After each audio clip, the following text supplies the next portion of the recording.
السلام عليكم. الحمد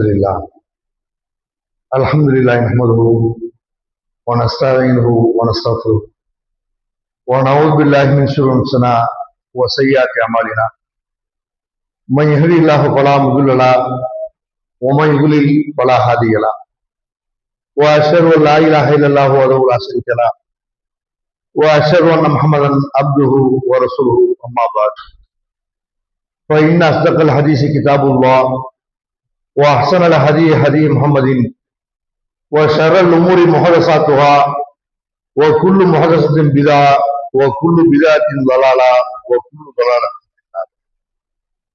فأعوذ بالله من الشيطان الرجيم يا أيها الناس اتقوا ربكم الذي خلقكم من نفس واحدة وخلق منها زوجها وبث منهما رجالا كثيرا ونساء واتقوا الله الذي تساءلون به والارحام ان الله كان عليكم رقيبا يا ايها الذين امنوا اتقوا الله حق تقاته ولا تموتن الا وانتم مسلمون يا ايها الذين امنوا اتقوا الله وقولوا قولا سديدا يصلح لكم اعمالكم ويغفر لكم ذنوبكم ومن يطع الله ورسوله فقد فاز فوزا عظيما.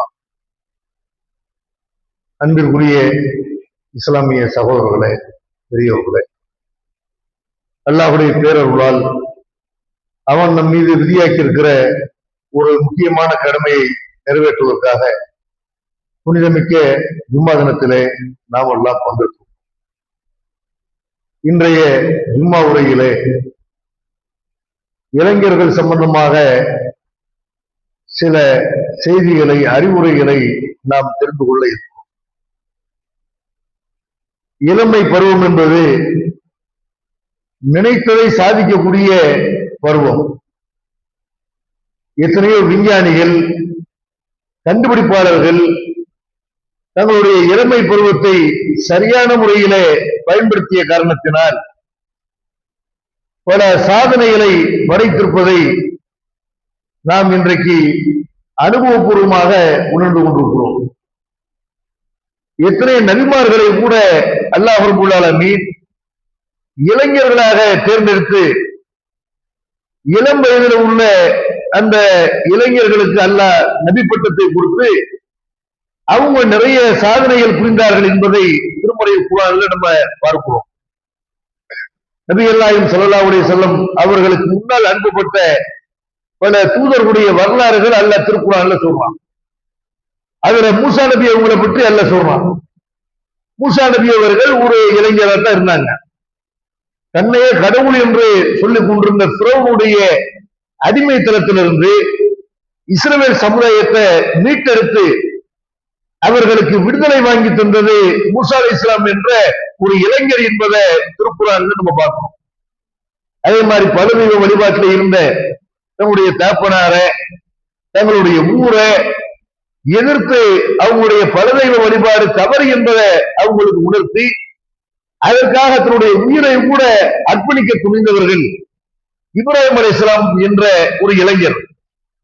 இப்ராஹிம் அலைஹிஸ்ஸலாம் அவர்கள் அவங்க காலத்துல அந்த அவங்க ஊர்ல உள்ள மக்களுக்கு சிலை வழிபாடு, இணை வைப்பு என்பதை புரிய வைப்பதற்காக, இதெல்லாம் போலி தெய்வங்கள் என்பதை புரிய வைப்பதற்காக சிலைகளை எல்லாம் உடைத்து விட்டு ஊர்ல தைரியம் உட்கார்ந்துக்கிறாங்க. அப்ப அங்க உள்ள மக்கள் பேசுறாங்க, இதை யார் உடைச்சிருப்பார்? சமீனா பத்தன் யுகாலுலகு இப்ராஹிம், இப்ராஹிம் என்ற இளைஞர் தான் இதை உடைச்சிருப்பாரு, அவர் தான் இதை பத்தி விமர்சனம் பண்ணிட்டு இருந்தாரு என்று அந்த மக்கள் பேசுனதை அல்லாஹ் குர்ஆன்ல சொல்லி காட்டுறான். அப்ப இப்ராஹிம் நபி அவர்கள் இளமை பருவத்துல இருக்கும் பொழுது அந்த மக்களோட இருந்து போராடுகிறார்கள். எந்த ஒரு எதிர்ப்பையும், எவ்வளவு பெரிய பிரச்சனைகளையும் சந்திக்க தயார். ஏகத்துவ கொள்கையை, அல்லாஹ் ஒருவனை மட்டும்தான் வணங்க வேண்டும் என்ற இந்த கொள்கையை உயிர் தொடர்ந்தாலும் பரவாயில்லை, இந்த கொள்கையை மக்களுக்கு சொல்லணும் என்று இளமை பருவத்தை ஏகத்துவ பிரச்சாரத்திற்காக அவர் பயன்படுத்தினார் என்று திருமறை குர்ஆன்ல அல்லாஹ் சொல்லி காட்டுறான். அதே மாதிரி யூசுப் அலைஹிஸ்ஸலாமுடைய வரலாற அல்லாஹ் சொல்லி காட்டுறான். அவங்களும் இளைஞர் தான். உலகத்துல உள்ள அழகுல பாதி அழக அல்லாஹ் யூசுப் அலைஹிஸ்ஸலாம் கிட்ட கொடுத்திருந்தான் என்று அல்லாஹ்வுடைய தூதர் பெருமானார் ஸல்லல்லாஹு அலைஹி வஸல்லம் நமக்கு சொல்றதை பார்க்கணும். யூசுப் அலைஹிஸ்ஸலாம் அவங்க எந்த வீட்டுல இருந்தார்களோ, யார் யூசுப் அலைஹிஸ்ஸலாத்தை வளர்த்தார்களோ, அந்த பெண்மணியை யூசுப் நபியை உங்களை வழிகெடுக்க நினைக்கும் பொழுது அந்த பெண்ணிடத்தில் இருந்து தன்னை காப்பாற்றிக் கொண்டு ஓடுறார். யூசுப் அலைஹிஸ்ஸலாம் அவர்கள் இவர்கள்ட்ட இருந்து இந்த பெண்கள்கிட்ட தங்களை வழிகெடுக்க நினைக்கக்கூடிய இந்த பெண்கள் கூட்டத்திலிருந்து நம்மளை காப்பாற்றிக் கொள்வதற்கு சிறைச்சாலை கூட நமக்கு ரொம்ப மேலானது. அல்லாஹ் அப்படி கேட்கிறாங்க, ரப்பி சிஜ்னு அஹப்பு இலைய மிம்மா யதுஊனனி இலைஹி, இறைவா இவர்கள் என்னை எதன் பக்கம் அழைக்கிறார்களோ அதை விட எனக்கு சிறைச்சாலை விருப்பமானது, என்னை சிறைச்சாலையிலே கொண்டு போய் ஜெயில கொண்டு போயாவது என்னை வச்சது என்று தன்னுடைய இளமைய காலத்துல ஒழுக்கமாக வாழ வேண்டும் என்று முடிவெடுத்து யூசுப் அலைஹிஸ்ஸலாம் என்ன செய்யறாங்க, ஒழுக்கமான வாழ்க்கைக்கு ஒரு முன்னுதாரணமாக திகழ்வது பார்க்கணும். அதே மாதிரி அல்லாஹ் சில இளைஞர்கள் பற்றி திருக்குறான்ல சொல்லி காட்டலாம். அவர்கள் என்ன செய்யறாங்க, ஏகத்துவ கொள்கையை சொன்னதற்காக வேண்டி பல 100 வருடங்கள் அந்த ஊர்ல உள்ள மக்கள்கிட்ட ஏகத்துவ கொள்கை எடுத்து சொல்கிறார்கள். ரப்புனா ரப்பு சமாவாத்தி வல் அருள், வானம் பூமியை படைத்த இறைவன் தான் எங்களுடைய இறைவன், அவனுக்கு நாங்க எதையுமே இணை வைக்க மாட்டோம், நீங்க எல்லாம் வழிகேட்டு இருக்கிறீங்கன்னு சொல்லி பலதெய்வ வழிபாட்டு உள்ள அந்த சமுதாயத்துல ஏகத்துவ கொள்கையை உரத்து முழக்கமிட்டு சொல்கிறார்கள். கடைசியில் அவங்க அந்த ஊரை விட்டு ஒதுங்க வேண்டிய நிலைமை ஏற்படுகிறது. போய் 300 வருஷங்களுக்கு மேலாக அந்த குகையில தஞ்சம் கொண்டிருந்தார்கள் என்று கஹ்ஃப் என்ற அத்தியாயத்தில் அல்லாஹ் செய்யறான் சொல்லி காட்டுறா. இன்னும் பித்தியத்தும் ஆமோனு ரப்பியும், அவர்கள் தங்களுடைய இறைவனை நம்பிக்கை கொண்ட இளைஞர்கள் என்று அவங்களை பத்தி அல்லாஹ் செய்யறான் சொல்லி காட்டுறான். அப்ப இளமை பருவத்தில் எப்படி இப்படி எல்லாம் சாதிக்க முடியுது, ஒரு ஊரையை எப்படி எதிர்க்க முடிந்தது, காப்பனாரை எதிர்த்து எப்படி அவங்களால் இந்த ஏகத்துவ கொள்கை இப்ராஹிம் நபியினால் சொல்ல முடிந்தது, யூசுப் அலைஹிஸ்ஸலாம் அவங்க இளமை பருவத்தில் எப்படி ஒழுக்கமாக இருக்க முடிந்தது. இந்த இளமை பருவம் என்பது எதற்கும் அஞ்சாத ஒரு பருவம். இந்த பருவத்தில் எந்த எதிர்பார்ப்பும் இருக்காது, சுயமரியாதை அதிகமா இருக்கும், ரோஷம் அதிகமா இருக்கும், எதை தெரிந்து கொள்ளணும், தெரிஞ்சதை நம்ம அதை கண்டுபிடிக்கணும், மற்ற மக்களுக்கு அதை பயன்பட செய்யணும் என்று எதை பற்றிய எதிர்பார்ப்பு இல்லாமல் ஒரு விஷயத்தை நம்ம தெரிந்து கொள்ளணும், பிறகு சொல்லணும், அதுல உறுதியாக எது சரியானதோ அதுல உறுதியாக இருக்க வேண்டும் என்று அதற்காக எத்தகைய தியாகத்தையும் செய்வதற்கு தயார் என்று நினைக்கக்கூடிய ஒரு பருவம் தான் இளமை பருவம். இப்படிப்பட்ட இளமை பருவத்துல இளைஞர்கள் இன்றைக்கு எப்படி இருக்கிறாங்க, நபிமார்கள் தங்களுடைய இளமை பருவத்துல இஸ்லாமிய மார்க்கத்தை எடுத்து சொல்லி அதற்காக பல தியாகங்களை செய்தார்கள். ஆனால் இன்றைக்கு இளைஞர்கள் அதை இளைஞர்கள் செய்யறாங்க, தண்ணி அடிக்கிறது, இளமை பருவம் தண்ணி அடிக்கணும், இளமை பருவம் கஞ்சா அடிக்கணும், போதையில் எப்படி மிதக்கணும், இளமை பருவம் நம்ம என்ன செய்யணும், விபச்சாரம் செய்யணும், இளமை பருவம் நம்ம நினைச்ச மாதிரி வாழ வேண்டும் என்று பைக் முடிக்க கொண்டு பைக் ஓட்டுவதில் இருந்து வீடு சீரட்டு குடிக்கிறதுல இருந்து எல்லா வகையான தீமைகளையும் இளமை பருவத்துல செய்யறது நம்ம பார்ப்போம். மொத்தத்துல இளமை பருவம் என்பது 2 பக்கமும் கூர்மையா இருக்கிற கத்தி மாதிரி.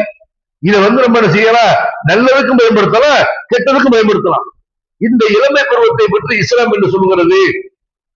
இந்த இளமை பருவத்துல நாம் யாரை முன்மாதிரியாக எடுத்துக்கொள்ளணும், நல்லவர்களை முன்மாதிரியா எடுத்துக்கிறதா, கெட்டவர்களை முன்மாதிரியா எடுத்துக்கொள்வதா என்பதை இளைஞர்கள் சிந்தித்து பார்க்க வேண்டும். முதல்ல அடிப்படையாக அனைவரும் நம்ம புரிந்து கொள்ள வேண்டிய விஷயம் என்னன்னு கேட்டா, முஸ்லிமை பொறுத்த வரைக்கும் இளைஞர்களா இருந்தாலும் சரி, இளைஞர்கள் எல்லாரும் முதியவர்களா இருந்தாலும் சரி, ஒரு முஸ்லிமுடைய லட்சியம் எதுவா இருக்கணும், இந்த உலகமா இருக்கவே கூடாது. இது ஒரு அற்ப உலகம். இந்த உலகம் ஒரு நாள் என்ன செய்யப்படும், கண்டிப்பா அழிக்கப்படும். நம்ம நோய் நொடிகளுக்கு ஆளாகுவோம், முதுமைக்கு ஆளாகுவோம், அதுக்கப்புறம் மரணம் அடைஞ்சிருவோம். இளமையில சில விஷயங்கள் நமக்கு என்ன செய்யும், தவறான விஷயங்கள் கூட சரியா போடும், தவறான விஷயங்களை கூட செய்யறதுல நமக்கு ஆர்வம் இருக்கும். ஆனால் முதுமை வந்த பிறகு நம்ம அதை நினைச்சு கவலைப்படுவோம். கடந்த காலங்கள்ல இப்படி எல்லாம் நம்ம வாழ்ந்துட்டோமே, மனைவிக்கு துரோகம் செஞ்சுட்டோமே, தாப்பனார் சொல்றது கேட்கலையே, தாய் சொல்றது கேட்கலையே, நம்முடைய பிள்ளைகளை நம்ம ஒழுக்கமா வளர்க்க முடியாத நிலைமை ஏற்பட்டுருச்சே, மனைவி கூட நம்ம கட்டுப்படலையே என்று யார் ஒழுக்கமற்ற வாழ்க்கையை வாழ்கிறார்களோ முதுமையில அவங்க செய்வாங்க, கவலைப்படுவார்கள். அவங்க குடும்பத்தில் உள்ள யாரை கட்டுப்படுத்த முடியாத, அடுத்தவருக்கு அறிவுரை சொல்வதற்கு கூட தகுதியற்ற ஒரு நிலைமை நம்ம அறிந்து விட்டோம் என்று நினைக்கக்கூடிய ஒரு நிலைமை முதுமையில ஏற்படும். அப்ப இந்த துனியாவை பொறுத்த வரைக்கும் ஒரு அற்பமான உலகம். சின்ன வயசுலயே மரணம் ஏற்படும், முதுமையிலே மரணம் ஏற்படும், எப்ப வேணாலும் மரணம் போய் நோய் நொடிக்கு ஆளாகும், வீட்டுல முடங்கி கிடப்பதற்கான வாய்ப்பு இருக்கிறது என்றெல்லாம் நம்ம நினைக்கும் பொழுது நம்ம எதை பெருசா நினைக்கணும், நம்ம திடீர்னு மூட்டாகிவிட்டோம்னு சொன்னா அதுக்கப்புறம் ஒரு வாழ்க்கை இருக்கிறது, அதுதான் நிலையான வாழ்க்கை, மரணம் இல்லாத வாழ்க்கை. அந்த வாழ்க்கையில நம்ம நிம்மதியாக இருக்க வேண்டுமே, ஆனால் அல்லாஹ் படைத்திருக்கிற சொர்க்கத்தை நாம் அனுபவிக்க வேண்டும் என்று சொன்னால் இளமை மாறாம தூய துறைகளோட பலவிதமான பாக்கியங்களோட சொர்க்கத்தில் நம்ம இருக்க வேண்டும் என்று சொன்னால் நமக்கு வந்து அதை லட்சியமா கொண்டு செய்யணும். துன்யால உள்ள அந்த அந்த சிந்தனைகளை எல்லாம், கெட்ட சிந்தனைகளை எல்லாம் தூக்கி ஒதுக்கி வச்சிடும். மறுமையில நம்ம வெற்றி பெறணும். மறுமையில வெற்றி பெறுவதற்காகத்தான் இஸ்லாத்துல இருக்கும். இல்லாட்டி வேற மதங்கள் இருக்கலாம்ல. இஸ்லாத்துல நம்ம இருக்கிறதுனால பல சிரமங்களை அனுபவிக்கணும். ஒரு சிறைச்சாலைக்குள்ள இருக்கிற மாதிரி நம்ம வாழ்றோம். இஸ்லாத்துல இருக்கிறதுனால பல ஊர்கள், பல நாடுகள்ல பார்க்கிறோம் முஸ்லிம்கள் அழிக்கப்படுகிறார்கள். என்ன அழிக்கப்பட்டாலும் ஜெய் ஸ்ரீராம் சொல்லி என்ன செய்யறா, கட்டாயப்படுத்தினா, மாற்று லட்சியம் வச்சிருந்தார்கள் என்று சொல்லி ஒட்டுமொத்தமா செய்யறா, முஸ்லிம்களை கருவறுக்கிறா. என்ன எதிர்ப்புகள் வந்தாலும், எவ்வளவு பெரிய பிரச்சனைகளை சந்திச்சாலும் இஸ்லாத்துல நாங்க நிலைச்சு நிற்போம் என்று முஸ்லிம்கள் நிக்கிறதுக்கு என்ன காரணம்? ஒவ்வொரு மாநிலங்களும் என்ன செய்யறாங்க, ஒவ்வொரு நாடுகளையும் இஸ்லாமிய மார்க்கத்தை காப்பாற்றிக் கொண்டு தங்களுடைய உயிரை திறக்கக்கூடிய மக்களை எல்லாம் பார்க்கிறோம். பாரசீகத்தில் பார்க்கிறோம், பல நாடுகள், இந்தியாவிலும் பார்க்கிறோம், வெளிநாடுகளிலும் பார்க்கிறோம். அப்ப அது காரணம் என்ன? இது அற்ப உலகம். எப்படி வேணாலும் மூர்த்தி ஏற்படலாம், எந்த வயசுல மூர்த்தி ஏற்படலாம். மூத்தான பிறகு ஒரு வாழ்க்கை இருக்கிற நித்திய வாழ்க்கை, நிலையான வாழ்க்கை, அதுல நம்ம நன்றாக இருக்க வேண்டும், சுக்கத்தை அடைய வேண்டும் என்பதற்காகத்தான் முஸ்லிம்கள் இஸ்லாமிய மார்க்கத்தில் இருப்பது சிரமமாக இருந்தாலும் இஸ்லாத்திலிருந்து வட்டி வாங்க முடியாது, இஸ்லாத்துல இருந்து கொண்டு தண்ணி அடிக்க முடியாது, இஸ்லாத்துல இருந்து கொண்டு விபச்சாரம் செய்ய முடியாது, இஸ்லாத்துல இருந்தால் நேர்மையான முறையில வியாபாரம் இருக்கணும். அப்ப எவ்வளவு கஷ்டங்கள் இருந்தாலும் இந்த இஸ்லாத்துல நம்ம உறுதியாக இருக்க வேண்டும் என்று முஸ்லிம்கள் நிற்பதற்கு என்ன காரணம் கேட்டா, மறுமையை வெற்றி அடையணும். அப்ப இதை முஸ்லிம் இளைஞர்கள் செய்யணும், சிந்திச்சு பார்க்கணும். நம்ம மூத்தா போன பிறகு மறுமையில, நம்ம மரணத்திற்கு பிறகு உள்ள வாழ்க்கையில அல்ல நம்மகிட்ட கேள்வி கேட்பாங்க. நம்மகிட்ட கேள்வி கேட்கும் பொழுது அதுக்கு நம்ம தகுதியானவர்களா இருக்கிறோமா? அல்ல இடத்துல அல்ல நம்மளை எப்படி பார்ப்பான், எப்படி கவனிப்பான், அவன்கிட்ட நம்ம என்ன பெருசா பெற போறோம் என்பதை நினைத்து பார்க்குமே. ஆனால் இந்த இளமையை வந்து நபிமார்கள் பயன்படுத்துற மாதிரி பயன்படுத்துறதா, நபிமார்களை ரோல் மாடலா இருக்கிறதா, அல்லது அரசியல்வாதி இருக்கிறதா, சினிமா நடிகர்கள் இருக்கிறதா, ரீல்ஸ் போடக்கூடிய யூடியூபர்களை இருக்கிறதா, ஏன்னா இளைஞர்கள் செய்யறாங்க நம்முடைய மாடலாக, முன்மாதிரியாக இவங்க நினைக்கிறாங்க. இவர்கள் நம்முடைய முன்மாதிரியே கிடையாது. பைக்ல வந்து ரேஸ் போக வேகமா வண்டி ஓட்டக்கூடியவங்க, கிரிக்கெட் விளையாட்டு வீரர்கள், அந்த மாதிரி யூடியூபர்கள், இவங்களையெல்லாம் இன்ஸ்டாகிராம் பிரபலங்கள், இவங்களையெல்லாம் என்ன செய்யறாங்க, ஒரு ரோல் மாடலாக எடுத்துக்கொண்டு அவங்கள மாதிரி நம்மளும் வாழ நினைக்கிறார்கள். ஆனா இவர்களால சமுதாயத்துக்கு நன்மை இருக்குதா? சும்மா விளம்பரத்துக்காக என்ன செய்யறான், எத்தனை பேர் உயிரை கூட விடுறான். இவர்கள் நமக்கு மாடல் கிடையாது. விளம்பரத்துக்காக வேண்டி திங்கிறான். பசிக்கு சோத்துக்கு வழி இல்லாம செய்யறாங்க. எத்தனை மக்கள் சிரமப்படக்கூடிய நேரத்துல யூடியூப் நடத்துறங்கிற பேர்ல செய்யறா, நிறைய சோற திண்டு எவ்வளவு திங்கிற பாரு, எத்தனை புரோட்டா சாப்பிடுற பாரு, எவ்வளவு பிரியாணி சாப்பிடுற பாரு என்று செய்யறா. சாப்பாட்டுக்கு வழி இல்லாமல் எவ்வளவு ஏழை மக்கள் இருக்கும் பொழுது இவர்களுக்கு உணவை வீணாக்கு, உடல் உணவை எவ்வளவு திண்டாலும் என்னால திங்க முடியும் என்று செய்யறாங்க. இதை ஒரு விளையாட்டாக எடுத்துக்கிறாங்க பாருங்க. இவர்கள் ரோல் மாடல் கிடையாது. சமூகத்தை பற்றி யார் அக்கறை இருக்கிறார்களோ, யார் சமூகத்துல உள்ள தீமைகளை தடுக்கிறார்களோ, இந்த சமூகம் நல்லா இருக்கணும், மனித சமூகம் நல்லா இருக்கணும் யார் பாடுபடுகிறார்களோ அவங்களும் முன்மாதிரியை தவிர நமக்கு இந்த யூடியூபர்கள் செய்ய முடியாது, முன்மாதிரியா இருக்க முடியாது. நபிகள் நாயகம் ஸல்லல்லாஹு அலைஹி வஸல்லம் அவர்கள் இளைஞர்கள் பத்தி என்ன செய்யறாங்க, மறுமை நாளையில இளைஞருடைய நிலைமை சொல்லி காட்டுறாங்க. யார் மறுமை நாளை வந்து லட்சியமாக கொண்டு இந்த உலகத்துல வாழுகிறார்களோ அவர்களுக்கு மறுமை நாளையில கிடைக்கக்கூடிய பாக்கியம் என்ன? இது இந்த இளமை பருவத்தில் உள்ளவர்களுக்கு தான் இந்த பாக்கியம் கிடைக்கும். அல்லாஹ்வுடைய பேர் வந்து சபாத்துன் இதுல்லுகும் உள்ளாது தில்லிஹி யௌம லா தில்ல இல்லா தில்லுஹு. அல்லாஹ்வுடைய பேர் பெருமானார் சொல்றாங்க, மறுமை நாளையில சூரியன் வந்து ஒரு மைல் தொலைவுக்கு வந்துடும். உள்ள வெட்ட வழியாக இந்த பூமி வந்து ஆயிரும். அந்த நேரத்துல ஒதுங்குறதுக்கு இடம் இருக்காது. அல்லாஹ்வுடைய அரிசியுடைய நிழலை தவிர எந்த நிழலும் இல்லாத அந்த மறுமை நாளையில அல்லாஹ் தன்னுடைய அரிசியுடைய நிழல்ல 7 பேருக்கு இடம் தருகிறான். 7 பேர்னா 7 நபர்கள் இல்லை, 7 வகையான ஆளுகள், 7 பண்பாடுகள் கொண்டவர்களுக்கு அல்லாஹ் இடம் தருகிறான் என்று அல்லாஹ்வுடைய தூர் சொல்றாங்க. அதுல ஒரு ஆள் யாரு? அல் இமாமுல் ஆதில், நேர்மையான தலைவர். ஒரு இமாம் இருக்கிறாரு, ஒரு ஆட்சி தலைவர் இருக்கிறாரு, ஒரு அதிகாரி இருக்கிறாரு. அவர் நேர்மையான முறையில ஆட்சி நடத்துவாரே ஆனால், அதிகாரம் இருக்குவாரே ஆனால் அவர் அல்லாஹ்வுடைய அரசுடைய நல்ல இடம் பெறுவார். ஒரு இளைஞன் அல்லாஹ்வை வழிபடுவதில ஊறி திளைத்த ஒரு இளைஞன், வயசான காலத்துல வீட்டில் இருக்க முடியாது, பள்ளிவாசல் வந்திருக்கும். சில பேர் பள்ளிவாசல் வருவார்கள். இளமை காலத்துல பள்ளிவாசலுக்கு வர்றாங்கல்ல, இன்னைக்கு இளைஞர்கள் பள்ளிவாசலுக்கு வர்றது அதிகரித்திருக்கிறது. இளைஞர்கள் பள்ளிவாசல் செய்யறாங்க, தௌஹீத் பள்ளிகளை இளைஞர்கள் நினைக்கிறார்கள். இப்ப இளமை காலத்துல வந்து பள்ளிவாசலோடு தொடர்பு வைத்து, இளமை காலத்துல நோன்பு வைத்து, இளமை காலத்துல தொழுது, இளமையில ஒழுக்கமா இருக்கிறாங்கல்ல, இவர்கள் அல்லாஹ்வுடைய அரசுடைய நிழல்ல இடம் பெறுவார்கள் என்று அல்லாஹ்வுடைய தூர் சொல்றாங்க. அதுல அல்லாஹ்வுடைய ஒரு 7 பேர் என்ன செய்யறாங்க சொல்லி கேட்கறாங்க. அதுல இன்னொரு ஆளு சொல்றாங்க ரஜுலுன் தலபத்துஹு இம்ரஅத்துன், ஒரு ஒரு ஆண் இருக்கிறான், ஒரு இளைஞன் இருக்கிறான். அந்த இளைஞனை ஒரு பெண் தவறான பாதைக்கு அழைக்கிறார். எப்படிப்பட்ட இளைஞன், எப்படிப்பட்ட பெண் அழைக்கிறா? காசு பணம் அவள்கிட்ட இருக்குது, அழகு இருக்குது. அப்படிப்பட்ட ஒரு பெண் அழைக்கும் பொழுது கூட இன்னி அகாபுல்லா, நான் அல்லாஹ்வை பயப்படுகிறேன் என்று தன்னுடைய இளமை பருவத்தை அல்லாஹ்வுக்கு அஞ்சி ஒரு இருக்கிறான்ல, விலை நடக்கிறான்ல, உருக்கமா இருக்கிறான்ல, இவனுக்கு அல்லாஹ்வுடைய அரசுடைய நல்ல இடம் கிடைக்கும் என்று அல்லாஹ்வுடைய தூதர் சொல்றாங்கன்னா, இளமையில நம்ம ஒழுக்கமாக இருந்தால், இளமையில வணக்க வழிபாடுகளை நம்ம நிறைவேற்றினால், இளமையில இஸ்லாமிய பிரச்சாரம் செய்தால், இளமையில இஸ்லாமிய மார்க்கத்தை நம்ம கற்றுக்கொண்டால், வறுமையில நமக்கு கிடைக்கக்கூடிய பாக்கியம் என்ன? அல்லாஹ் தன்னுடைய அரசுடைய நிலையில வேற எந்த நிலையும் இல்லாத அந்த நாள்ல அரசுடைய நிலையில் அல்லாஹ் இருந்திருக்கிறான் என்று அல்லாஹ்வுடைய தூதர் செய்யறாங்க. இளைஞர்கள் வறுமையை இலக்காக கொண்டிருக்க வேண்டும் என்று நமக்கு பாடம் போடுகிறார்கள். அதே மாதிரி அல்லாஹ்வுடைய தூதர் சொல்றாங்க, இளைஞர்களுக்கு அறிவுரையா சொல்றாங்க, இளைஞர்கள் அல்லாஹ்வுடைய தூதருக்கு இருக்கிறாங்க. இந்த செய்தி அப்துல்லா இப்னு உமர் அவங்க அப்துல்லா இப்னு மஸ்ஊத் அவங்க அளிக்கிறாங்க. நாங்கள் அல்லாஹ்வுடைய தூதர்கிட்ட இருந்தோம், எங்களுக்கு எந்த போக்கிலும் கிடையாது, எந்த ஒரு ஒரு உணவு சாப்பிடுறதுக்கு ஒரு வழி இல்லாத ஒரு நிலைமை. அந்த நிலைமையில வறுமையில நாங்கள் இருந்த நேரத்துல அல்லாஹ்வுடைய தூதர் எங்கிட்ட சொன்னாங்க, யா மாஷர ஷபாப், இளைஞர்களே, மனிதத்தாமிற்கு உங்கள் பாகத்தை எத்தசவன், உங்களை யாருக்கு சக்தி இருக்குதோ வசதி இருக்குதோ அவர் திருமணம் செய்து கொள்ளட்டும், யாருக்கு வசதி இல்லையோ அழகி சவும் அவர் நோன்பு வைக்கட்டும் என்று அல்லாஹ்வுடைய தூதர் சொல்றாங்க. ஏன் நோன்பு வைக்கணும்? இன்னும் அகலுனில் பசரி வசனுனில் பரஜி, நோன்பு வைப்பது என்பது உங்களை பார்வையை கட்டுப்படுத்த வைக்கும், உங்களுடைய கற்பை பாதுகாக்கும் என்று அல்லாஹ்வுடைய தூதர் செய்யறாங்க. இளமையில பல பெண்களை பார்க்க சொல்லி மனசு தூண்டும். இளம் ரத்த சூடான ரத்தம் இருக்கா இல்லையா, தப்பு செய்ய சொல்லி உங்களை தூண்டும். அப்ப அதுக்கு நீங்க என்ன செய்யணும்னு கேட்டா, ஒழுக்கமாக வாழ வேண்டும் என்று வைத்தால் ஒண்ணு திருமணம் பண்ணுங்க, உரிய நேரத்தில் என்ன செய்யுங்க, திருமணம் பண்ணுங்க. அப்படி திருமணம் பண்ண சக்தி இல்லைன்னு சொன்னா நோன்பு வச்சுக்கிறீங்க. நோன்பு என்பது உங்களை கட்டுப்படுத்தும், நோன்பு என்பது ஒரு கேடயம், அது உங்களுடைய பார்வையை பாதுகாக்கும், உங்களுடைய கற்பை பாதுகாக்கும் என்று அல்லாஹ்வுடைய தூதர் செய்யறாங்க. இளைஞர்கள் வணக்க வழிபாடுகளில் ஈடுபடுவார்கள் ஆனால், தங்களுடைய சிந்தனைகளை இந்த பக்கம் திருப்புவார்கள் ஆனால், கண்டிப்பாக என்ன செய்ய அவர்கள் ஒழுக்கமாக வாழ்வதற்கு அது வழியை ஏற்படுத்தும் என்று அல்லாஹ்வுடைய தூதர் சொல்றாங்க. எப்படி இளைஞர் எப்படி ஒழுக்கமா இருக்கிறது? இளைஞர்கள் வழிகெடுக்கக்கூடிய ஏராளமான காரியங்கள் இந்த உலகத்தில் இருக்கிறது. அதே நேரத்தில் இளம் பருவத்துல நம்ம சாதிக்க வேண்டிய விஷயங்கள் நிறைய இருக்கிறது, நம்ம படிக்க வேண்டிய விஷயங்கள், தெரிந்து கொள்ள வேண்டிய விஷயங்கள் நிறைய இருக்கிறது.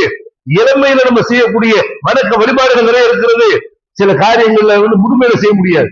ஒருத்தர் பணக்கார வசதியா இளமையில ஒருத்தர் வசதியா இருக்கிறாரு, அவர் வாய்ப்பு இருந்தால் என்ன செய்யணும், ஹஜ்ஜுக்கு போற சக்தி இருந்தா ஹஜ்ஜுக்கு போயிட்டு வந்துடும். இளமையில என்ன செய்ய முடியும், ஹஜ்ஜுடைய பல காரியங்களை செய்ய முடியும். முதுமையில அங்க போய் ஓட முடியாது, முதுமையில போய் செய்ய முடியாது. ஹஜ்ஜுல வெயில்ல குளிர்ல போய் படுத்து கிடக்க முடியாது, அப்படியெல்லாம் படுத்து கிடக்கிறாங்க, சிரமப்படுறாங்க. ஆனால் இளமையில சில காரியத்தை இலகுவா செய்ய முடியும். இளமையில நின்று துவ முடியும், இளமையில நோன்பு வைக்க முடியும். வயசான காலம் வந்து விட்டால் நோன்பு வைக்க முடியாது. அப்ப இளமையில செய்ய வேண்டிய காரியங்களை, வணக்க வழிபாடுகளை நம்ம கையில் எடுத்தோமே ஆனால், இளமையில வணக்க வழிபாட்டை இருந்தோமே ஆனால், அது நம்மள ஒழுக்கமான வாழ்க்கையை வாழ வைக்கும் என்று அல்லாஹ்வுடைய தூதர் செய்யறாங்க, அறிவுரை சொல்றாங்க. அதே மாதிரி ஒரு இளைஞன் கெட்டு போவதற்கு, அவன் நல்லவனாக இருப்பதற்கு என்ன காரணம்? அவன் யாரோடு சேர்றான்னு அதை வச்சுதான் அவன் நல்லவன் கெட்டவன் என்று அவனுடைய சூழலை மாற்றுகிறது. அல்லாஹ்வுடைய தூதர் செய்யறாங்க, நீங்க யாரு நண்பனாக தேர்ந்தெடுக்கணும்னு சொன்னா, நல்லவனத்தை நண்பனா தேர்ந்தெடுக்கணும், கெட்டவனை நண்பனா தேர்ந்தெடுக்காதீங்க. ஒரு நல்லவனுக்கு, நல்ல நண்பனுக்கு உதாரணம் அல்லாஹ்வுடைய தூதர் சொல்றாங்க. நல்ல நண்பனுக்கு உதாரணம் யாரு? ஒரு கஸ்தூரி வியாபாரி. ஒருத்தர் கஸ்தூரி வியாபாரம் பண்றான், ஒரு நறுமணத்தை வியாபாரம் பண்றான், அத்தரை வியாபாரம் பண்றான். அவனோட போய் நம்ம பழகுவோமே ஆனால், அவன்கிட்ட உள்ள அந்த கஸ்தூரி வாசனை செய்ய, அத்தர் வாசனை நம்ம மேல வீசும். ஒண்ணு விலை கொடுத்து வாங்கிக்கலாம், அவன் நறுமண பொருள் விற்கிறான், அல்லது அவனோட சேர்ந்து பூவோட சேர்ந்த நாறு மணக்குங்கிறனால அவன் கூட சேர்ந்து சுத்திட்டு இருக்கிறதுனால நமக்கு அவன்கிட்ட உள்ள அந்த வாசனைகள் நமக்கு கிடைக்கும். அதே நேரத்தில் கெட்டவர்களை நண்பர்களாக நீங்க ஆக்குவீர்கள். அவருக்கு என்ன உதாரணம்? புள்ளம்பட்டியில போய் நீங்க உட்காருறீங்க, அங்க போய் உட்கார்ந்தாங்க, அங்க உள்ள தீ, அங்க உள்ள புகை, இது உங்க முகத்தை கரிச்சிரும், உங்களுக்கு நிறம் மாற்றுற, உங்கள்கிட்ட தூசி, அதுல உள்ள தூசிகளை செய்ய உங்க மேல அப்பும், நீங்க அழுக்க மாறுவீங்க. அப்ப எப்படி கெட்ட நண்பர்களோட நீங்கள் சேர்ந்தால் அதுக்கு உதாரணம் என்ன? இரும்பு கொல்லம்பட்டியில போய் இருக்கிற ஒரு ஆளோட நீங்க போய் பக்கத்துல உட்கார்ற மாதிரி. கொல்லம்பட்டியில வேலை பார்க்கற தப்பு கிடையாது, அதனால சும்மா போய் உட்காருங்கன்னு வைங்க, அவன் வேலை பார்க்கறான், அதனால அவன் செய்யறான், தேவையில இருக்கிறான். நீங்க போய் சும்மா உட்கார்ந்தீங்கன்னா அங்க உள்ள கெட்ட வாட உங்க மேல வீசுமா இல்லையா? அந்த மாதிரிதான் கெட்ட நண்பர்களை தேர்ந்தெடுத்தீர்கள், அவங்ககிட்ட உள்ள கெட்ட பழக்க வழக்கங்கள் உங்ககிட்ட வந்துவிடும் என்று அல்லாஹ்வுடைய தூதர் செய்யறாங்க, நமக்கு எச்சரிக்கை பண்றாங்க. அப்ப நம்ம யார் நண்பர்களாக தேர்ந்தெடுக்க வேண்டும் என்று நம்ம முடிவு செய்ய. நம்முடைய முன்மாதிரி யாரு? கெட்டவர்கள் நம்ம நண்பர்களாக தேர்ந்தெடுக்கிறதா, நல்லவர்களை தேர்ந்தெடுக்கிறதா என்று செய்யணும். இளைஞர்கள் முடிவெடுக்கிறது நல்லவர்களோடு சேர்ந்தமையானால் கண்டிப்பாக நல்ல பழக்க வழக்கங்கள் ஏற்படும். இன்னைக்கு பார்க்கிற எத்தனை இளைஞர்கள் ரத்த தானம் செய்கிறார்கள். யாரு? ஏகத்துவ கொள்கையை கொண்டிருக்கக்கூடிய பல இளைஞர்கள் என்ன செய்யறாங்க? இளம் பருவத்துல கொஞ்சம் கூட பயம் இல்லாமல் செய்யறாங்க. ரத்த தானங்கிறது பயப்பட வேண்டிய தேவையில்லை. ஆனால் எத்தனை பேர் தன்னுடைய தாய்க்கு, தகப்பனுக்கு, தன்னுடைய உறவினர்களுக்கு ரத்தம் கொடுக்க யோசிக்கிறான். ரத்தம் விட்ட உடம்புல ரத்தம்லாம் போயிடும் அப்படி நினைக்கிறான். இளைஞர்கள் இங்க வந்து ரத்த தானம் செய்கிறார்கள், போய் தர்மம் செய்கிறார்கள். இளம் பருவத்தில் செய்யறாங்க, தர்மம் செய்கிறார்கள். இளம் பருவத்தில் பள்ளிகளை வந்து துணுகிறார்கள். இளம் பருவத்தில் பிரச்சாரங்களா இருக்கிறார்கள். இதை பார்த்து ஆசைப்படும். இந்த மாதிரி ஆளுகளோட நம்ம சேரணும். நம்ம சேர்ற ஆள்ல யாரு? தண்ணி வண்டியா இருக்கலாம், பீடி சிறுவன் குடிக்கிறவனா இருக்கிறான், வேலைக்கு போகாத சோம்பேறியா இருக்கிறான், தாய் தகப்பனை கவனிக்காதவனா இருக்கிறான், ஊர் சுத்தவனா இருக்கிறான், உயிரை பத்தி கவலைப்படாமலா இருக்கிறான். இவனோட சேர்ந்தமையாக நம்ம வாழ்க்கை நரகமா போயிடும். துணியாவில் நரகமா போயிரு, ஆகத்துல நரகமா போயிடும். நம்ம வாழ்க்கை வந்து திருமணம் பண்ணக்கூடிய நேரத்துல இதையெல்லாம் கவனிப்பார்கள். வேலை பார்க்கிறானா, குடிக்கிறானா, எப்படிப்பட்ட ஒழுக்கமுள்ளவா இருக்கிறான்னு செய்வாங்க. நாளைக்கு திருமண வாழ்க்கை கேள்விக்குரிய போயிடும். அப்ப நல்ல நண்பர்களை இளைஞர்கள் தேர்ந்தெடுத்தார்கள் ஆனால் அவங்களுடைய வாழ்க்கை செய்ய பிரகாசமா இருக்கும். நபிகள் நாயகம் ஸல்லல்லாஹு அலைஹி வஸல்லம் அவர்கள் உருவாக்கிய சமுதாயத்துல எத்தனை இளைஞர்கள் என்னென்ன சேவைகள் பண்ணிருக்கிறாங்க. இப்படி இளைஞர்கள் நம்ம சேவை பண்றோமா? அப்துல்லா பின் அம்ரு என்று சொல்லக்கூடிய ஒரு நபி தோழர் ரலியல்லாஹு அன்ஹு, அப்துல்லா பின் அம்ரு அவங்க இளைஞரா இருக்கிறார்கள். இளைஞர்கள் நம்ம என்ன இஸ்லாத்துக்கு வர்றாங்க. அவங்களுடைய அந்த அப்துல்லா பின் அம்ரு என்ன செய்யறாங்க? பள்ளிவாசல்ல வந்து அப்துல்லா பின் அம்ரு அவங்க என்ன செய்யறாங்கன்னு கேட்டா குர்ஆனை ஓதுறாங்க. ஒரு நாள்ல குர்ஆனை ஓதுறாங்க. அல்லாஹ்வுடைய தூதர் அவரை பத்தி கேள்விப்படுறாங்க. இந்த அப்துல்லா பின் அம்ரு வந்து இரவுல எல்லாம் என்று சொல்லுறாரு, பகல்ல எல்லாம் நோன்பு வைக்கிறாரு, எப்ப பார்த்தாலும் வணக்க வழிபாடுகள் ஈடுபட்டிருக்கிறார் என்று கேள்விப்பட்டு அவருக்கு பல அறிவுரைகளை சொல்றாங்க. அதுல ஒரு அறிவுரை சொல்றாங்க, இக்ரையில் குர்ஆன ஃபி ஷஹரின், நீ குர்ஆனை ஓதுறாருன்னா ஒரு மாசம் எடுத்துக்க, டைம் எடுத்துக்க. ஒரு குர்ஆனை முடிக்கிறதா செய்யணும், ஒரு மாசத்துல நீ குர்ஆனை ஓது, அதுக்கு குறைச்சு குர்ஆனை ஓதாத அப்படிங்கிறாங்க. அப்ப அவரு கேட்கிறாரு, இன்னி அஜிது குவத்தன், எனக்கு வந்து சக்தி இருக்கிற குர்ஆனை வந்து என்ன செய்ய முடியும், அதை விட கம்மியான நாள்ல என்னால ஓத முடியுமே அப்படிங்கிறாங்க. அப்ப அல்லாஹ்வுடைய தூதர் இன்னும் ஒண்ணு குறைக்க, 15 எடுத்துக்க அப்படின்னு குறைச்சிக்கிட்டே வர்றாங்க. கடைசியில் என்ன செய்யறாங்க, ஒரு வாரம் எடுத்துக்க, பக்கரப்பி சபையின் வளா தஜிதால அழிக்க, ஒரு வாரம் டே எடுத்துக்க, நீ குர்ஆனை ஓதியே முடிக்கணும், குர்ஆன்ல உள்ள A to Z படிக்கிறேன்னு சொன்னா அன்னைக்கு இறங்கின வசனம் வரைக்கும். அது அவரு அல்லாஹ்வுடைய தூதர் வந்து மூத்தாவுடைய நேரத்துலதான் முழு குர்ஆனை இறங்கி முடிச்சிச்சு. அன்றைக்கு இறங்கிய வசனம் வரைக்கும் முழுசா நீ ஓதி முடிக்கணும்னு ஆசைப்பட்டேன்னு சொல்ல ஒரு வாரம் டயம் எடுத்துக்க, 3 நாள் முடிக்கிறது, 2 நாள் முடிக்கிறது, அதெல்லாம் பண்ணாதுன்னு செய்யறாங்க. அல்லாஹ்வுடைய தூதர் அவருக்கு அறிவுரை சொன்னதை நம்ம செய்யுள் புகாரில பார்க்கிறோம். அப்ப அல்லாஹ்வுடைய தூதர் காலத்துல வாழ்ந்த நபி தோழர்கள் அப்துல்லா பின் அம்ரு என்ற நபி தோழர் ஒரு வாரத்துல என்ன செய்யறாரு, ஒரு குர்ஆனை ஓதி முடிக்கிறாருன்னு சொன்னா இன்றைக்கு குர்ஆனை ஓத தெரிந்த இளைஞர்கள் எத்தனை பேர்? நமக்கு தான் நல்லா குர்ஆனை இறக்கி இருக்கலாம். குர்ஆனை ஓத தெரிஞ்சவங்க எத்தனை பேரு? உலக கல்விக்கு கொடுக்கக்கூடிய முக்கியத்துவத்தை பெற்றோர்கள் தங்களுடைய பிள்ளைகளுடைய மார்க்க கல்வி கொடுக்கறது இல்லை. எத்தனை மக்தபுகள் என்ன செய்யுது, சும்மா காத்தாடுது. மக்தபுகள்ல மார்சா பிள்ளைங்க வர்றதுல மக்தபுகள் பல இடங்கள்ல நடைபெறாமல் இருக்கிறது. குர்ஆனை நம்ம ஓத தெரிஞ்சிருக்கிறோமா? நமக்கு வழங்கப்பட்ட வேதம் நம்ம படிச்சத 4 பேருக்கு நம்ம அடுத்த தலைமுறைக்கு இந்த குர்ஆனை கொண்டு போய் சேர்க்க முடியும். அப்ப இந்த தலைமுறையோட குர்ஆன் முடிஞ்சு போயிடும் நினைக்கிற அளவுக்கு அப்படி இளைஞர்களுக்கும் குர்ஆனுக்கு சம்பந்தம் இல்லாம இருக்குது. எத்தனை பேர் குர்ஆனை மனப்பாடம் பண்ணி இருக்கிறோம்? ஒரு தொழுகை ஜனாசா வைக்க கூட தெரியாத நிலைமையில எத்தனை இளைஞர்கள் இருக்கிறார்கள். அப்ப திருமறை குர்ஆன் அப்துல்லா பின் அம்ரு அவர்கள் எவ்வளவு ஆர்வத்தோட ஓதுனாங்களோ இளமை பருவத்தோட செய்யறாங்க, ஓதுறாங்க. அப்ப இளம் பருவத்துலதான் மனசுல இல்லாம நிற்கும். வயசான காலத்துல செய்ய முடியாது, எல்லாத்தையும் மனசுல வைக்க முடியாது. நிறைய மறதிகள் ஏற்படும். வயசு ஆக ஆக நிறைய மறதிகள் ஏற்படும். எப்ப எல்லாத்தையும் மனப்பாடம் பண்ண முடியுமோ, ஈஸியாக மனப்பாடம் பண்ண முடியுமோ அந்த பருவத்துல திருமறை குர்ஆனை வந்து செய்யணும், நம்ம ஓதுன்னு அதை மனப்பாடம் பண்ணணும். அதே மாதிரி பாக்குற இப்னு உமர் அவங்களுடைய வாழ்க்கையில பாக்குற அவங்களும் ஒரு இளைஞர் தான். அல்லாஹ்வுடைய தூதர் காலத்துல வந்து இப்னு உமர் அவர்கள் அவங்க என்ன செய்யறாங்கன்னு கேட்டா பள்ளிவாசல்ல அவங்க படுத்திருப்பாங்க. அவங்களுடைய இளமை எப்படி பயன்படுத்துறாங்க, பள்ளிவாசல போய் தூங்குவோம், கல்யாணம் ஆகல பள்ளிவாசல போய் தூங்குவோம், பள்ளிவாசலுக்கு சேவை செய்வோம், பள்ளிவாசல் அல்லாஹ்வுடைய தூதருடைய பயான கேட்போம், பள்ளிவாசல நம்ம இருந்தா நம்ம தஹஜ்ஜுதுல இருந்து 5 வேளை தொழுகை நம்ம நிறைவேற்றலாம் என்று பள்ளிவாசலே படுத்துட்டு போய் வளர்க்கும். அல்லாஹ்வுடைய தூதரை விடிஞ்ச உடனே ஒவ்வொரு சகாபியும் செய்வாங்க. அன்றைக்கு ஏதாவது கனவு கொண்டிருப்பாங்க. அந்த கனவு அல்லாஹ்வுடைய தூதரை சொல்லி காட்டி இதுக்கு என்ன விளக்கம் கேட்பாங்க.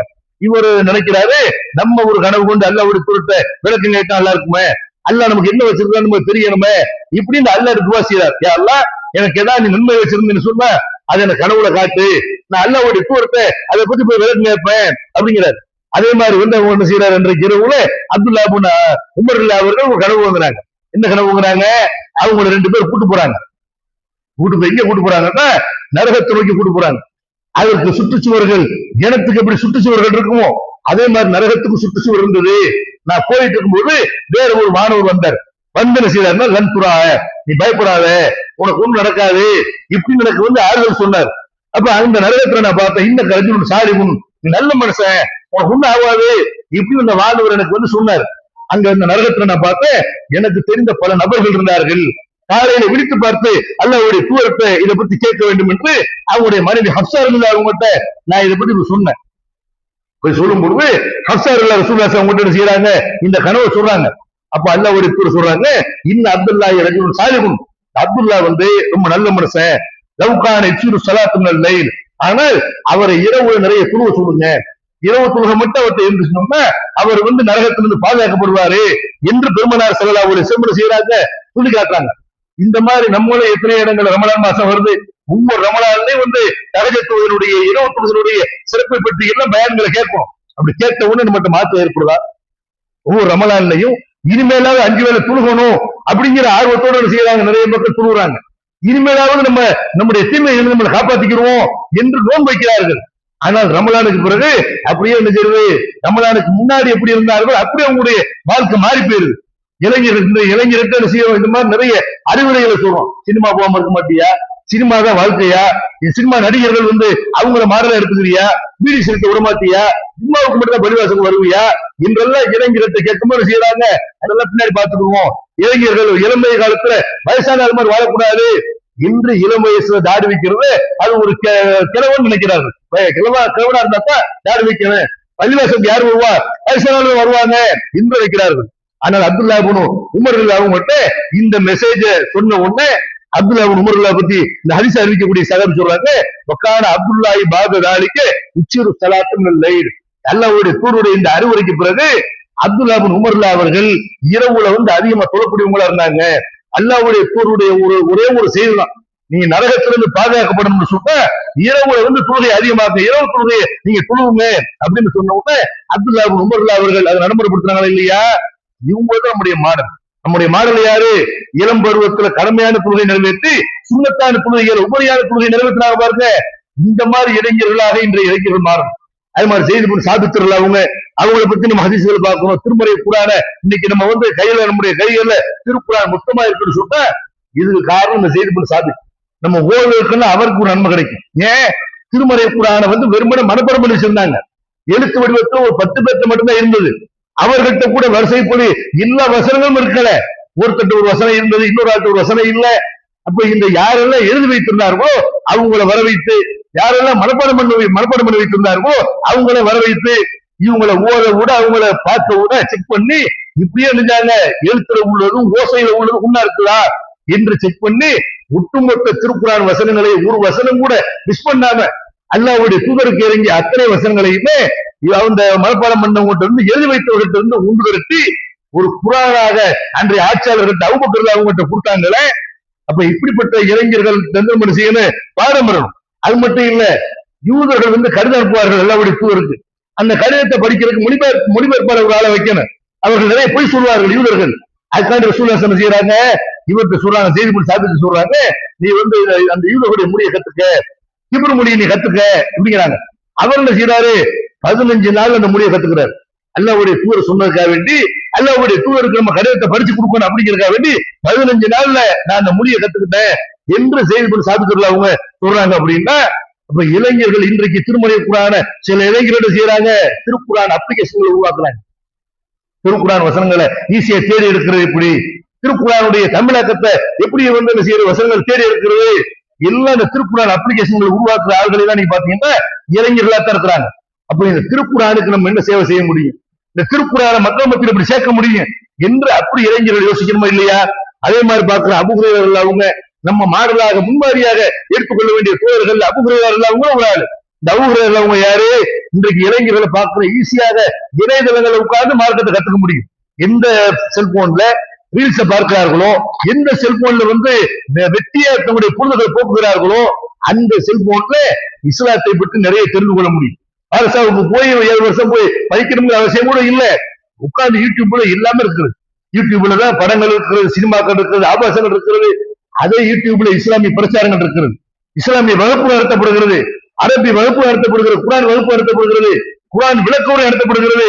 அதுல உட்கார்ந்து அதுல வரக்கூடிய வீடியோக்களை பார்த்து குறிப்பெடுத்து அப்படி ஒருத்தர் தன்னை உருவாக்கி கொண்டாலே ஒரு மிகச்சிறந்த பேச்சாளராக, ஒரு ஆலிமாக, மக்களுக்கு பதில் சொல்லக்கூடிய அளவுக்கு என்ன செய்யலாம், விவரம் உள்ளவர்கள வரலாம்.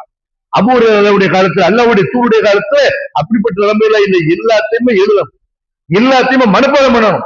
அப்படிப்பட்ட நிலைமையில அல்லாஹ்வுடைய தூருடைய ஹதீசுகளை 5000க்கும் மேற்பட்ட ஹதீசுகளை அறிவித்தவங்க யாரு? அபூஹுரைரா ரலியல்லாஹு. ஒரு இளைஞரா 30 வயசுக்கு மேல இஸ்லாத்துக்கு வர்றாங்க. 30 வயசுல 30 வயசு கூட இருக்க அவர் இஸ்லாத்துக்கு வரும்போது 30 வயசுல இஸ்லாத்துக்கு வந்து அல்லாஹ்வுடைய தூதரோட ஒரு வாழ்ந்த வருஷங்களை பாத்தீங்கன்னா ஒரு 4 வருஷம் 5 வருஷம் இருக்கு, அவ்வளவுதான். இந்த 4 வருஷத்துல அல்லாஹ்வுடைய தூதருடைய 5000க்கும் மேற்பட்ட ஹதீசுகளை அறிவிச்சிருக்கிறாருன்னா எப்படி பள்ளிவாசலோட தொடர்புடைய, அதுவும் பசி பட்டினியில நம்ம எல்லாம் இன்னைக்கு என்ன செய்யற, அபூஹுரைரா ரலியல்லாஹு மாதிரி இங்க ஏழைகள் யாரும் கிடையாது. யாரா விருந்தளிக்க மாட்டாங்களா, சாப்பாடுக்கு யாரும் கூட்டு போக மாட்டாங்களா என்று மார்க்க பணிக்காக, மார்க்க கல்விக்காக தன்னுடைய இளமையை பள்ளிவாசலே கழித்தவர் யாரு? சும்மா சாப்பாட்டு வழி இல்லாம வேலைக்கு போகாம சோம்பேறி அப்படி இருக்கல. அல்லாஹ்வுடைய தூதரோட இருந்த மார்க்கத்தை கத்துக்கிறேன்னு, அல்லாஹ்வுடைய தூதர்கிட்ட இருந்து நிறைய மார்க்க விஷயங்களை படிச்சுக்கிறேன்னு என்பதற்காக வேண்டி தன்னுடைய வாழ்க்கையை அர்ப்பணித்த ஒரு தோழர் யாரு? அபூஹுரைரா ரலியல்லாஹு. அப்ப இளைஞர்கள், நம்முடைய பெற்றோர்களும் வந்து பிள்ளைகளை செய்யணும். ஒரு 2 பிள்ளை டாக்டர் படிக்கிறானா, இன்ஜினியர் படிக்கிறானா, உலக கல்வி படிக்கிறானா, ஒரு 2 பிள்ளை அபூஹுரைரா ரலியல்லாஹு மாதிரி என்ன செய்யணும், ஒரு ஹதீஸ்ல தேர்ச்சி பெற்றவனை உருவாக்கணும், ஆய்வாளரை உருவாக்கணும், ஆலிமாக உருவாக்கணும், ஒரு பேச்சாளரை உருவாக்கணும் என்று எவ்வளவு பேர் நினைக்கிறோம். சின்ன வயசுல இருந்து அவனுக்கு சின்ன வயசுல இருந்து சொல்லி வளர்க்கணும். ஏன்னா திடீர்னு போய் மாசாவில போய் விட்டா அவன் ஓட மாட்டான். சின்ன வயசுல இருந்து சொல்லி வளர்க்க, உன்னை ஆலிமாத்த ஆக்க போறேன், உன்னை ஒரு ஹாபில ஆக்க போறேன் என்று சின்ன வயசுல இருந்து அவனுக்கு மனசுல ஊட்டி கொண்டே வந்தால்தான் போய் மாசாவில போய் சேர்த்தா கூட என்ன செய்வான், அதை ஒரு சாதாரணமா எடுத்துக்குவான். நல்ல விஷயம் தான் இது, இப்படித்தான் நம்ம வளர்க்கப்பட்டிருக்கணும் அப்படின்னு வருவான். சின்ன வயசுல இருந்து நம்ம என்ன செய்யறோம், டாக்டர் ஆகணும், இன்ஜினியர் ஆகணும், அப்படியாக கலெக்டர் ஆகணும், இப்படியே மண்டையில ஏற்றி கடைசியில் என்ன செய்யறான், கல்லூரிக்கு போறான், பெண்கள் பின்னாடி சுத்துறது, சினிமாவுக்கு இளைஞரோட சேர்ந்து ஊர் சுத்துறது, அதுல சினிமா தேட்டர்ல போய் கிடக்கிறது, தண்ணி அடிக்கிறது, கஞ்சா அடிக்கிறது என்று அவனுடைய லைஃப் அப்படி மாறுறத பாக்குறோம். அப்ப வந்து இளம்பருவத்துல இருந்து என்ன செய்யணும், மார்க்கத்துல வந்து ஆர்வம் ஊட்டணும். இன்றைய இளைஞர்கள் அப்படி இருக்கிறாங்களா? அபூஹுரைரா மாதிரி மார்க்கத்தை அறிஞ்சவங்களா இருக்காங்களா? தொழுகை முறையே தெரியல, எத்தனை துவாக்கள் தெரியல, தூங்கி எழுந்திருந்து திரும்ப தூங்க போற வரைக்கும் எவ்வளவு துவாக்கள் மார்க்க சொல்லி தருது. இந்த துவாக்கள் தெரியாதவர்களாக என்ன செய்யறோம், இளைஞர்கள் இன்றைக்கு இருக்கிற பாக்குறோம். அபூஹுரைரா அவங்களை பற்றி ஏராளமான விமர்சனங்கள் வருது. ஒரு ஹதீசுகளை நிறைய அறிவிக்கிறதுனால சில விமர்சனங்கள் வருது. அந்த விமர்சனங்களை எல்லாம் கண்டுகொள்ளாம அல்லாஹ்வுடைய தூதர் அல்லாஹ் திருமறை குர்ஆன்ல சொல்லியாக்க, யார் இன்னல்லதீன யக்துமூன மா அன்ஸல்னா மினல் பையினாத்தி மின் பாதிமா பையன்னாஹு லின்னாஸி பில் கிதாபி உலாயிக யலானுமுல்லாஹு வயலானுமுல்லாஹினூன். யார் நாம் வேதத்தை இறக்கிய பிறகு, சத்தியத்தை இறக்கிய பிறகு இதை வந்து யார் மறைக்கிறார்களோ, மக்களுக்கு சத்தியம் என்ற வேதத்தில் உள்ள கருத்துக்களை விளக்கிய பிறகு யார் இதை மறைக்கிறார்களோ அவர்களை அல்லாஹ் சபிக்கிறான், வானவர்களும் சபிக்கிறார்கள் இப்படின்னு குர்ஆன்ல ஒரு வசனம் இருக்கு. அல்லாஹ்வுடைய வேத கருத்துக்களை மறைக்க கூடாது இருக்கிறது. அதனால நீ என்ன வேணாலும் விமர்சனம் பண்ணிட்டு போ. அவருடைய யாருக்கும் தெரியாத ஹதீசுகளை, பெரும் சகாபாக்கள் அறிவிக்காத ஹதீசுகளை எல்லாம் அறிவிக்கிறார் என்ற விமர்சனம் வந்த நேரத்தில் அபூஹுரைரா அவங்க அதையெல்லாம் கண்டுகொள்ளாமல் தன்னுடைய இளமை பருவம் முழுவதையும் ஹதீசுகளை பாதுகாக்கிறது, மக்கள்கிட்ட பரப்புவது என்று இந்த துறையில ஈடுபட்டிருந்தாங்களே. இப்படி இன்றைய இளைஞர்கள் செய்ய இவங்களை மாறதா எடுத்துக்கணும். அப்ப இன்றைய இளைஞர்களுக்கு முன்மாதிரி யாருன்னு கேட்டா நபிமார்களும் நபிகள் நாயகம் ஸல்லல்லாஹு அலைஹி வஸல்லம் அவர்களும் அவர்கள் உருவாக்கிய அன்பு தோழர்களும் தானே தவிர சினிமா நடிகர்கள் வெறுமனே சினிமாவோட நடிச்சு காட்டுறாங்கல்ல, நிஜ வாழ்க்கை வேறவா இருக்கிறது, சினிமாவோட ஒரு முகமா இருக்கிறது. இந்த மாதிரியான போலித்தனமான ஆளுகளை முன்மாதிரியாக எடுத்துக்கொள்ளாமல் உண்மையாக வாழ்ந்து உண்மையாக மரணித்த அந்த சத்திய தோழர்களை முன்மாதிரியாக ஏற்று செயல்படுவோமாக என்று கூறி நிறைவு செய்கிறேன். வாக்குறு தவானா அல்ஹம்துலில்லாஹி ரப்பில் ஆலமீன். அஸ்ஸலாமு அலைக்கும்.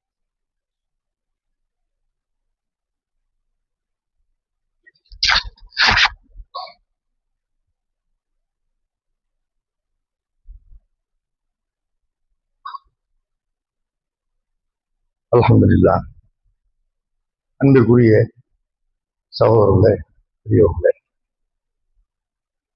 நபிகள் நாயகம் ஸல்லல்லாஹு அலைஹி வஸல்லம் அவர்கள் காலத்தில் வாழ்ந்த இளைஞர்கள் எப்படியெல்லாம் திருக்குர்ஆனோடு தொடர்புடையவங்களா இருந்தாங்க, எப்படியெல்லாம் ஹதீசுகளை மக்கள்கிட்ட தந்துட்டு போயிருக்கிறாங்க என்பதை எல்லாம் நம்ம பார்த்தோம். திருக்குர்ஆனுக்காக எப்படியெல்லாம் சேவை செஞ்சிருக்கிறாங்க அப்படிங்கிறத பார்த்தோம்.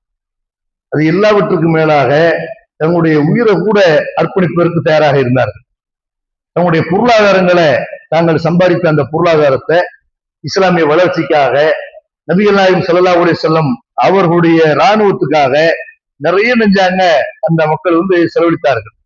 முஹாஜிர்கள் இளைஞர்களாக இருந்த பல மக்காவாசிகள் கொண்ட கொள்கைக்காக வேண்டி ஏகத்துவ கொள்கையை, இஸ்லாமிய கடவுள் கொள்கையை நம்ம நிலைநாட்டணும், அதை பின்பற்றணும் என்பதற்காக வேண்டி மக்காவுல இருந்து அதை பின்பற்ற முடியல அப்படிங்கிறதுக்காக சொந்த ஊரை கூட தியாகம் செஞ்சு, ஊர் மேல ஒவ்வொருத்தருக்கு ஒரு பற்று இருக்கும்ல, அந்த இஸ்லாத்துக்கு முன்னாடி அதெல்லாம் தூக்கி போட்டோம். இந்த ஊர் பற்று, சொந்தக்காரங்க மேல உள்ள பற்று, இதெல்லாம் இல்லாம நினைஞ்சாங்க நமக்கு இஸ்லாமிய பற்று தான் இருக்கணும், இஸ்லாம் தான் முக்கியம், ஊரா இஸ்லாமான்னு வரக்கூடிய நேரத்துல இஸ்லாம் தான் நமக்கு பெருசு என்று ஊரை துறந்து நினைஞ்சாங்க. ஊரை எதிர்த்து ஊரை துறந்து மக்காவுல இருந்து மதினாவுக்கு வந்தாங்க. எல்லாத்தையும் விட்டுட்டு நிலத்தை விட்டு வந்தாங்க, தங்களுடைய உறவுகளை விட்டு வந்தாங்க, எல்லாத்தையும் தியாகம் செய்து விட்டு வந்தார்கள் அன்றைய இளைஞர்கள். அதே மாதிரி மதினா இருந்தவங்க என்ன பண்ணாங்க, அவங்களை அரவணைத்தார்கள், பொருளாதாரத்தை கொடுத்து அவங்களை திருமணம் செய்து வைத்து வந்த முஸ்லிம்கள், தங்களுடைய ஊரை நாடி வந்த முஸ்லிம்களை அரவணைத்து நினைஞ்சாங்க, அவங்களுக்கு ஒரு நல்ல நிலைமை ஏற்படுத்தினார்கள். இப்ப இன்றைய இளைஞர்களுக்கு முன்மாதிரி யாருன்னு கேட்டா அந்த நபித்தோழர்கள், அல்லாஹ்வுடைய தூதர் காலத்துல வாழ்ந்த அந்த சத்திய தோழர்கள். அந்த இளைஞர்கள் எப்படி இருந்தாங்க, அந்த மாதிரியான வாழ்க்கை முறை நம்மகிட்ட இருக்கணும். எத்தனை பேர் என்ன செய்யறாங்க, இன்றைக்கு மதுவுலையும் மங்கை சுகத்திலையும் மூழ்கி கிடக்கிறார்கள். தஞ்சாவூர்ல நம்ம கேள்விப்படுறோம்ல, சிறுமிகள் கற்பழிக்கப்படுறாங்க என்பதெல்லாம் சர்வசாதாரணமா தினந்தோறும் செய்திகளை வந்துட்டு இருக்கு. அப்ப இந்த மாதிரியான சமூக கொடுமைகள் இருந்து, சிறுமிகளுக்கு எதிராக, இந்த பெண்களுக்கு எதிராக நடைபெறக்கூடிய பாலியல் கொடுமைகள் இருந்து இந்த சமுதாயத்தை காப்பாற்றணுமா இல்லையா? அது யாருடைய கடமை? இளைஞருடைய கடமை தான். தஞ்சாவூர்ல மறுபழக்கத்திலிருந்து இந்த இளைஞர்களை காப்பாற்ற வேண்டியது இஸ்லாமிய இளைஞருடைய கடமை. இஸ்லாமிய மார்க்கத்தை நம்ம பின்பற்றின மட்டுமல்ல, முஸ்லிம் இல்லாத மக்கள்கிட்ட கொண்டு போய் சேர்க்கணும். அப்ப அந்த கடமை யாருதான் செய்ய முடியும்? இளைஞர்கள் தான் செய்ய முடியும். இதற்காக வசூல் செய்வது, இதற்காக நிகழ்ச்சி நடத்துவது, இதற்காக திருமணம் என்று பேசுவது, இதற்காக நோட்டீஸ் கொடுப்பது என்று என்ன செய்யணும்? இளைஞர்கள் இஸ்லாமிய மார்க்கத்தை நம்ம மூத்தாவதற்குள்ள நம்ம நூற்றுக்கணக்கான நபர்களை இஸ்லாமிய மார்க்கத்தில் இணைக்க வேண்டும். ஏகத்துவ தர்கா வழிபாட்டில் எத்தனை மக்கள் மூழ்கி கிடக்கிறார்கள். அல்லாவை மட்டும் வணங்க வேண்டும் என்று சொல்லப்பட்டிருக்கிற இந்த மார்க்கத்திலே அவனால் படைக்கப்பட்டவர்களை, இறந்து விட்டவர்களை அவங்களுக்கு நினைவிடங்களை எழுப்பி அங்க போய் வழிபடுறாங்கல்ல. இந்த மக்களை காப்பாற்ற வேண்டிய கடமை நமக்கு இருக்கா இல்லையா? வயோதிகர்கள் என்ன செய்யறாங்க, இதை 30 வருஷ காலமா இதை செஞ்சுட்டு இருக்கிறாங்க. அவங்களும் அடுத்த கட்டத்தை, ஒரு வயது அடைந்து விட்டார்கள். இளைஞர்கள், இன்றைய இளைஞர்கள் இந்த பணியை கையில் எடுக்கும். நிர்வாக பொறுப்புகளுக்கு, பள்ளிவாசலுடைய பொறுப்புகளுக்கு, ஒவ்வொரு பள்ளியினுடைய பள்ளிவாசல் பொறுப்புகளுக்கும் நிர்வாகிகள் யார் வரணும்? இளைஞர்கள் வரணும். அப்ப இளைஞர்கள் இந்த சமுதாயத்துல ஒரு மாற்றத்தை உண்டாக்கணும். திருக்குறான்ல உள்ளபடி நபிகள் நாயகம் ஸல்லல்லாஹு அலைஹி வஸல்லம் அவர்கள் வாழ்ந்தபடி இந்த சமுதாயத்தை மாற்றி அமைக்க வேண்டும்.